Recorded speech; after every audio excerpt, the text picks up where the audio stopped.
तो नमस्कार दोस्तों, मैं वैष्णवी आप सभी का स्वागत वंदन अभिनंदन करते हुए एक बहुत प्यारा सा कजरी गीत सावन का लाए हैं। और इस गीत को आप लोग सुनिएगा फुल राज करके। गीत कैसा लगा कमेंट करके बताइएगा, ज़्यादा से ज़्यादा प्यारा से बात कीजिएगा। चल रिम झिम बरस सावनवा, हम नाही जाबै सेवनवा ना। रिम झिम बरस सावनवा, हम नाही जाबै सेवनवा ना। कि सब कैसा जना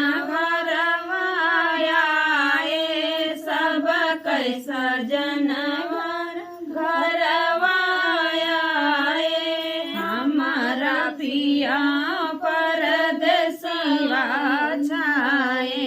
राहिया जो हाथ थकी गईले नयनवा, हम नहीं जाबै शिवनवा ना। कि सब कैसिया हो जी घरवा हमारा बलमा परदेसवा छाए। रहिया जो हाथ थकी गईले नयनवा, हम नहीं जाबै सेवनवा ना। कि रिम झिम बरस सावनवा, हम नहीं जाबै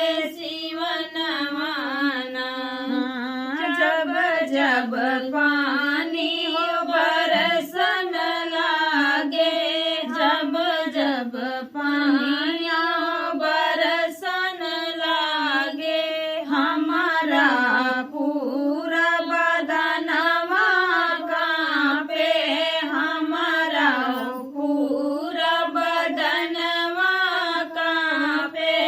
पिया हो मानी जात्या हमारा कहनवा, हम नहीं जाबै सेवनवा ना।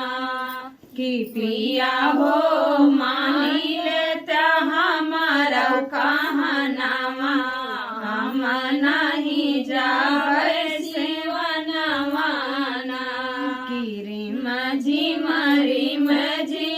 बरस सावनवा, हम नहीं जाबै शिवनवा ना।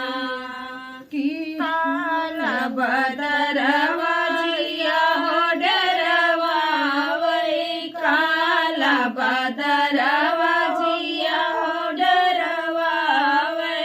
हम का याद पिया कहिया वै, हम का याद पिया कहिया वै। डाली डाल हो पड़ल झूलनवा, हम नहीं झूलबै झूलनवा ना। कि डाली डाल हो पड़ल झूलनवा, हम नहीं झूलबै झूलनवा ना। कि रिम झिम बरस सावनवा, हम नहीं जाबै सेवनवा ना।